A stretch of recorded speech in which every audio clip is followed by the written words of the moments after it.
የኔና የጓደኛዬ ታሪክ ወይም የጀመርኩት ክፍል 2ን ጨርሼ ክፍል 3 ነበረ ያቆምነው። ዛሬ ደግሞ አቮካዶ አልቀረ፣ ሙዝ አልቀረ፣ ማንጎ አልቀረ። ምን ልትሰራ ይሆን ዜድ? ምን ለመስራት ይሆን? እስኪ እናያለን። ዜድ ናት ወለ ሌላ ሰው? ሌላም ሰው ሊሆን ይችላል። እስከ መጨረሻው ካየናት ግን ማንነቷን እናውቃለን። አቮካዶኑም ማንጎኑም ምን ልትሰራበት እንደሆነም እንረዳለን። ሁላችሁም እስኪ ተከታተሏት። አሰላሙ አለይኩም ወራህመቱላሂ ወበረካቱ። ውድና የተከበራችሁ ውድ የዜዶ ሳቂታ ቤተሰቦች በሙሉ ሰላም ጤና ይስጥልን። እንደምናችሁ ደህና ናችሁ ወይ? እኔ ደህና ነኝ አልሐምዱሊላህ። ይህንን ቪዲዮ የምትመለከቱ ሁላችሁም ሰብስክራይብ፣ ላይክ፣ ሼር እንድታደርጉልኝ በትህትና ይጠይቃችኋለሁ። እኔን ይጠቅመኛል፣ እናንተን አይጎዳችሁም። ዛሬ አቮካዶ፣ ሙዝ፣ ማንጎ ይዛ የመጣችው እሷም ስለ ለፀጉር ጥቅም አለው ብላ ልታስረዳ ባለው ነው። ምን ልትል ይሆን? እስከ መጨረሻው አይታችኋት። ያው ለፀጉር ነው። ለፀጉር ባይሆንማ ሊበላ ቢሆን ለእጇ ኩፋ ስትበል ትለብስ ነበረ። ኩፋ ዘር ለሚባለው ምንድን ነው የሚባለው? ጓንት ለካ ጨርቅ ነው። እስኪ ምንም ይሁን ምን ችግር የለውም። ምንም ይሁን ምን ዝም ብላችሁ እዩ። በኮሜንት ደግሞ የተሰማችሁን ስሜት አስቀምጡ። ይህንን ማንጎና ይህንን አቮካዶ ይህንን ሙዝ ምን ልትሰራው እንደሆነ እናያለን። ምን ችግረው? ምን ያስጨነቃችሁ? እናንተ ብቻ ቪዲዮን አይታችሁ ኮሜንቱ። አይጎድልባችሁ፣ አይቀንስባችሁ። ቪዲዮን ማየታችሁ ካልቀረ ኮሜንቱ። ከላስ የፈለጋችሁትን ፈቅጄላችኋለሁ። ባለፈው የኔና የጓደኛዬን ወይንም የዜድ ሳቂታና የጓደኛዋን ታሪክ ክፍል 2 ምን ብዬ ነበረ ያቆምኩት? ምናልባት የማስታውሰው ከሆነ ነው አስታውሰዋለሁ። ጓደኛዬ በመጨረሻ 20 ብር ጎድሏል እና አንቺ ነሽ የወሰሽው እንጂ የት ሄደ አለችኝ። እሷም ግዷ ነው፣ ምክንያቱም ያልጠበቀችው ነው ማለት ነው። 20 ብር እንዴት ይጠፋል እንዴ? 20 ብር እኮ 2 ምሪንዳ ይገዛል። ያዛኔ 3ም ሊገዛ ይችላል። ወላ ኋላም ረስቼዋለሁ እንጂ ማለት ነው። 7 ብር ነበረ ይመስለኛል። 7 ብር የዛኔ ምሪንዳ የጠርሙዙ ማለት ነው 7 ብር ነበረ ይገዛል። ስለዚህ ሻይ ቡና፣ ምሳ፣ እራት ጠግበሽ ትበይበታለሽ። እንዴት እሱ ይጠፋል? በገጠር ደረጃ ሻይ ቡና ሻይ ቤት ምናምን ገብተን እንበላም። በእርግጥ ዝም ብዬ ሂሳቡን ሳሰላው ነው ማለት ነው። ይሄንን ብር 20ውን ብር እኔ አላየሁም፣ አልሰጥሽም በታምር አልኳት። ያንን ስላት እኔ በእናቴ ወስጄ የሰጣው ለእናቴ ሳላስፈቅድ ነበር ለሷ ወስጥቼ የሰጣዋት። ለእናቴ ያላስፈቀድኩበት ምክንያት ደግሞ ቁልፉ በኔ ስለነበረ ትራንስፖርት አታ ከስራዋ እንዳትቆም ወይንም ደግሞ ስራዋ ያስተጓጉላት ነበረ፣ ትራንስፖርት ባታገኝ ማለት ነው። ሁለተኛ ደግሞ እኔም ብቻ ይሄድ ነበርኩኝ ማለት ነው። ስለዚህ ተመልሰን ስንመጣ ማስገባታችን ስለማልቀር በነገራችን ላይ በነበርንበት ወይንም ደግሞ ለ15 ቀን የቆየንበት ወረዳ ስንመለስ ቢያንስ 1 ኪሎ የሚያክል ቡና ይዘን መተናል። ግን ለኔ ለሷ ሰጥቻታለሁ ማለት ነው። ይሄው እሷ ራሷ ቪዲዮን እየሰማች ሊሆን ይችላል። እርግጥ ውሸት ከሆነ ምናልባት ያው እሷ ሚዲያውን ስለምታውቀው ታው ከፈለገች ማለት ነው አውሪ፣ ደስ ይለኛል እንደውም ማለት ነው። ምክንያቱም እውነቱ ስለወጣ የዛኔም ስለተረጋገጠ እኔ እናቴ አላት ምን ችግር አለው ውሰጂው ብዬ ሰጥቻታለሁ። ይሄንንም ሙሉ እምነቴ ስለሰጠዋት ምን አደረገች? እንደውም ብሩ እሷ ምንም አላጠፋችውም፣ ትርፍ ብር ይኖራታል፣ ብሯን ማየት አለብን አለች። አዎ ምንም ነገር ስላልገዛውበት ብሩ ሁሉም ነው ያለው። እኔ አልሰጥምም፣ አላሳይምም፣ በታምር አልወሰድኩትምም አልኳት። እናቴ ተጠየቀችና እናቴ እሷ በታምር አታረገውም፣ ምናልባት ያላትን ትሰጥ ይሆናል እንጂ እሷ እኮ ላገኘች ሁሉ ብሯን ትስጠው እንጂ እኮ ልትወስድ አትችልም አለች። አጎቶቼ ሰሙት። አጎቶቼ በአካባቢው በጣም በቃ አሪፍ ሰዎች ናቸው፣ ቤተሰቡ የተከበረ ነው ምናምን ነው የሚባለው።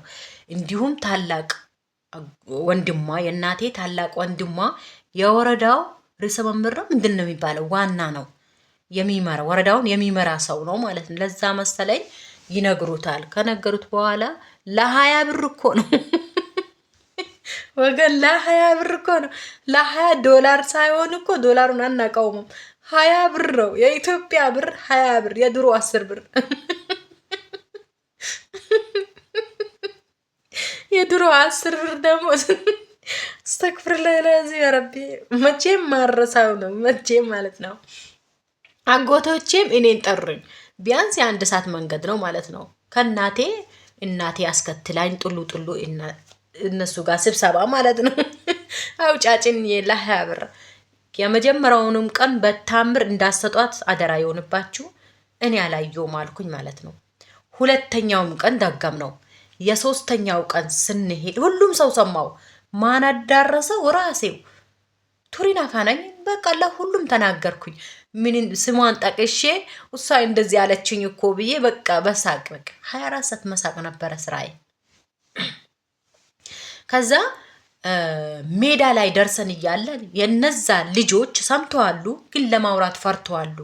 ለምን ጎረምሳው ይጣላቸዋል፣ ለምን ሳትናገሩ ወሰዳችሁ እነሱንስ አጣላችሁ በሚል ወይንም ደግሞ የነሱም ጆሮ ይበላሻል በሚል እነሱ ምን ብሎ እኛንን የወሰድነው ይበሉ በጣም ፈርተዋሉ ማለት ነው። በሶስተኛው ቀን የመጨረሻ በታምር አልሰጣትም ብዬ ወደ አጎቴ ጋር እየሄድን አደባባይ ኳስ ሜዳ የሚባል ቦታ አለ። እዛ ጋር ሁለቱም ልጆች ወጣቶች ቆሞ አገኘናቸው ማለት ነው። እናቴን ትንሽ 1 ደቂቃ ዜድን እናውራት እንዴ አሏት። አዎ ችግር የለውም አለፍ ብላ ሄዳ ጠበቀችኝ። እነሱ እኛ ነበርን የወሰድነው፣ ልጅቷ እውነት አላት ወስደዋል፣ ብሩ 20 ብር ጠፍቷታል እርግጥ ነው፣ ግን እኛ ወስደን ቂመነበታል፣ ጫት ነው የቃምነበታል። በሰዓቱ ተመልሳችሁ ስትመጡ ያላገኛችሁን እኛ ተደብቀን ነው። እንዲሁም ለ20 ብር እንደዚህ ትሆናለችም አላልንም። ላንቺም ለሰውም ለመናገር ደግሞ የኛ ጆሮ ይበላሻል በሚል ወጣቱም ደግሞ ይጠላናል። ምን ማድረግ አለብን አሉኝ ማለት ነው። እና እንዲያ በቃ ተው ችግር የለውም አትናገሩ አልኳቸው። አትናገሩ የእናንተም ጆሮ ከሚበላሽ ሄን አልወሰድኩም ነው በቃ ሄጄ ያልወሰድኩም እላለሁ እመልሳለሁ። በነገራችን ላይ ይህ አቮካዶ ሙዝ ማንጎ ለፀጉር ነበረ የመሰለኝ የተሰራው፣ ለካ ሊበላ ነው እንዴ! አረ ወገን ጎበዝ ነት። ለዚች ልጅ ማጨብጨብ አለብን። እንዲህ አዳሜ እኮ ሁሉንም ነገር ለፀጉር አንድ አስቤዛ አልቀረም እኮ ፀጉር ጨርሰው እኮ ፀጉራችን ወርዶ ምርድታችን ደረሰ ማለት ጥቅሙ ምንድን ነው እንዴ? አንድም ሰው እኮ ይሄንን ነገር ለሆዳችን ወይንም ደግሞ ለሰውነታችን ይጠቅመናል ብሉ፣ ቅድሚያ መብላት አለባችሁ ያለ ሰው የለም። ሁሉም ሰው ይወጣል ይሰራል ለፀጉር ነው። ሁሉም ሰው ወጥቶ ያቦካዋል ለፀጉር ነው። ይሄ አሪፍ ነው ለፊታችን፣ ይሄ አሪፍ ነው ለፀጉራችን። ወገን እንዴ ከበደን እኮ አሁንማ ቢስሚላ አለኩልያል። ከዛ መጨረሻ የሶስተኛ ደረጃ አላየውም ብዬ ግግም አልኩኝ። በቃ ተናድጄ በቃ እንዳ አላየውም ብላለች፣ ምንም ማድረግ አንችልም አለን። ተበታተንን። 15 ቀን ከቆየን በኋላ እንደገና ማለት ነው ወር ከሆነ በኋላ ሄደን ከመጣን በኋላ ማለት ነው ልጆቹ በራሳቸው አንደበት ተናገሩ። ከዛ በኋላ የነበረው ወረዳ ኪነት ቡድን እንዳለ ተበታተነ። በእኛ በልጅቷ የመጣ ማለት ነው ለወራት ተበታተነ። ድጋሚ ተሰባሰብንና እሷ አልገባችም። ተሰባሰብንና ያኔ እኔ በቃ ትክክለኛ ዘፋኝ ለመሆን ሞከርኩኝ። ትክክለኛ መስፈኔ ተስጦዬ መስፈን ነው። ግጥም መግጠም አለብኝ እንዲሁም መስፈን አለብኝ የሚለውን አመጣውኝ ማለት ነው። ይገጥምም ነበርኩኝ፣ ይዘፍንም ነበርኩኝ። በሚገርም ሁኔታ ግጥሜም በቃ ሰው ይወደው ነበረ። በነገራችን ላይ አማርኛ አይደለም ግጥሙ አማርኛ አልነበረም፣ ስልጥኛ ነበረ። የሆነ ሰዓት እንደውም ከሆነ ጓደኛዬ ያኔ ከኪነት ቡድኑ ማለት ነው አንድ ላይ መጽሔት ላይ እንደውም ወተን ነበረ ለትንሽ ለአንድ ጊዜ አንድ ፔጅ ብቻ መጽሔት ታትሞልን ነበረ ማለት ነው። በዘድና በፈድሉ ሁሴን በሚባል መጽሔት ላይ ወጥቶ ድንቅ ሆኖ ነበረ። በአካባቢው በቃ የመጀመሪያው እኛ ነበርን ማለት ነው። እንዲሁም ትክክለኛ ዘፋኝ የመሆን ድምፄም ዘፋኞቹም መጥተው በትምህርት ቤቱ ጠርቶ አውጥቶኝ የሆነ ቦታ ለመስፈን ሲሄዱ እኔን ተቀባይ አድርጎ ይወስዱኝ ነበረ። ደሞ አበል ነበረው እና በመጨረሻ ያልታሰበ ነገር ተፈጠረ ማለት ነው። አንድ ዘፋኝ መጥቶ ክሊፕ እንድሰራለት ጠየቀኝ። ክሊፑም እንዲሰራለት ሲጠይቀኝ ያለበትን ችግር አማከረኝ ማለት ነው። ይሄንን ከሰራሽልኝ እንደሚያልፍለት ነገረኝ። እኔም ተስማማሁኝ። እንዲያልፍለት የቲም ልጅ ነው እና ሙዚቃው ሐራም ይሁን ሐላል ለይቼ አላውቀውም ብያቸዋለሁ። ሐራም አይመስለኝም አስለን ማለት ነው። እንዴት እንደሚሰራም ለአደባባይም እንደሚወጣ አላውቅም። ብቻ እንደ መጀመሪያው ለጎረቤት ወይንም ደግሞ ለአካባቢው ተዘፍኖ የሚቀመጥ ነው የመሰለኝ። በሲዲ እንደሚሰራጭ በቃ አደባባይ ሰው ህዝብ እንደሚያየው ወላሂ አላቅም፣ በታምር አላቅም።